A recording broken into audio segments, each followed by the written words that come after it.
After 61.6 hours, I have completed A Realm Reborn. Despite my impression of the game not changing, being that I didn't enjoy it and don't recommend it, I thought this would be a good opportunity to explain my positioning a little more. I played Final Fantasy XIV like a single-player RPG. A significant reason for this was the free trial restrictions, but also just the general feel of the zones. They are lively with players, but completely silent with communication. No one is requesting help with fates, elite mobs, or just asking if people want to quest together. While I have chosen to isolate myself, the free trial enforced it, and lack of community interaction made that the only available option. Due to the massive multiplayer online elements being largely non-existent for my journey through Eorzea, I didn't have the special social interaction that MMOs typically possess. Due to that, my focus turned to mechanics, design, and story. If I was playing the game by myself, it might as well be a single-player game. With so many people bringing attention to its RPG aspects, there was an opportunity here to latch on.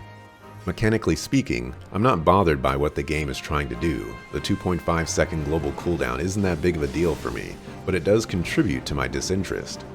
The acquisition of abilities doesn't come quick, so in many instances I was pressing the same 4 buttons for the majority of A Realm Reborn. With such a heavy wait period in between abilities, a plethora of options to balance it out would be the first thing that comes to mind. But since the options were small, the combat felt slow and provided very little engagement for me. With a lack of interaction with the MMO aspects and a combat system that didn't pick up the slack, the story was the only thing I had to look forward to. This was what people praised about the game the most, and while I didn't have high expectations, I was seeking a story that wasn't tarnished by the typical MMO trappings. I didn't want to kill rats at level 30, or feel like I wasn't an important person when I was.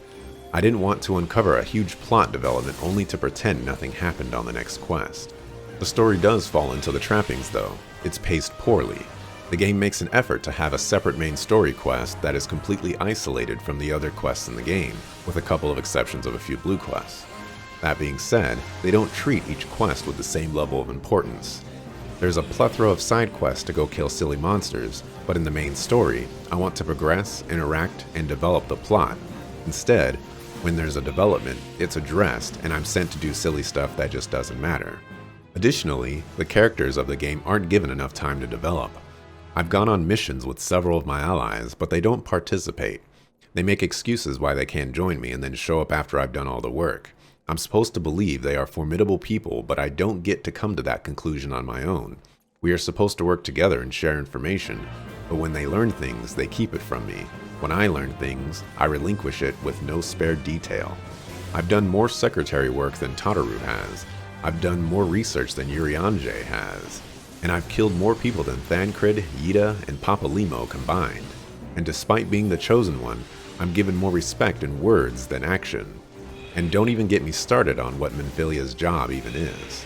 With so many quests available, the opportunities are ripe for the picking for these characters to show me who they are and why they are around.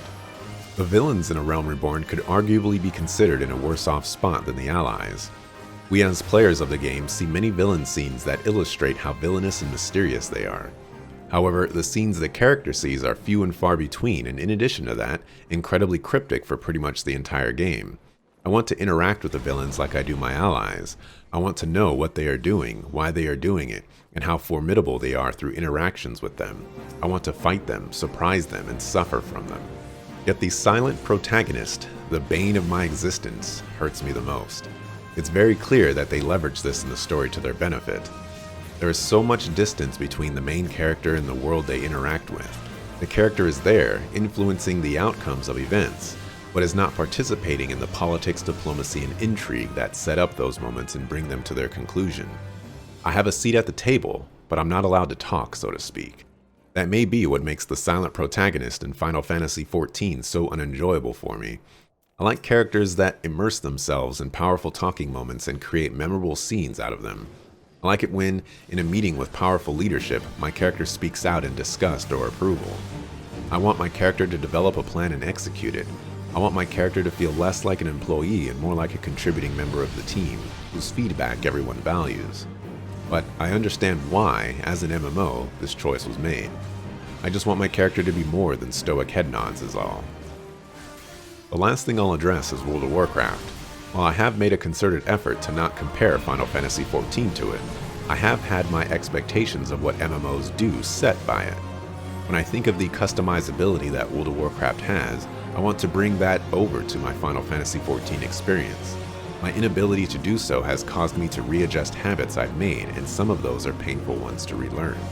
Regardless, it's important for me to say that I'm playing Final Fantasy XIV for even more petty reasons than, is it the World of Warcraft killer? I played A Realm Reborn and set it down after 7 hours of boredom. I returned to it because playing it was less boring than staring at my screen doing nothing. But right now, after having beaten A Realm Reborn, I just want to know if Final Fantasy XIV actually gets good. I want to know how long it takes, and I want to know if I will like it. No matter how good Final Fantasy XIV becomes in the future, A Realm Reborn will always be the 61.6 hours of extreme disinterest for me. I can only imagine what Final Fantasy XIV was like before all the major changes, but I can certainly say the experience, in my eyes, still needs some major changes to lure people to the game. First impressions mean a lot, and it failed for me. Thanks for watching, appreciate it, see you on the next video.